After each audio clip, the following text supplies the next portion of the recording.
যৌৱনৰে জিলাতে এটি সৰু ঘৰ খেৰ পথাৰে সাজিমে মই তোৰে লগতে এদেহি পাহাৰ বগাই বগাই চেনি মাই কপ ফুল নানো গৈ চেনি মাই খোপাতে দিবলৈ বুলি এদেহি ভৈয়ামতে যে পাই কতনা ঘটকৰ চেনি মাই লাগিলে তাকে দি মানি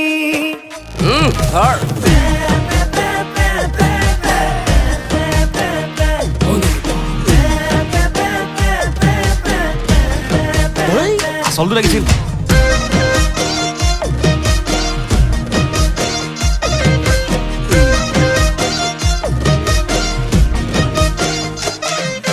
জাননে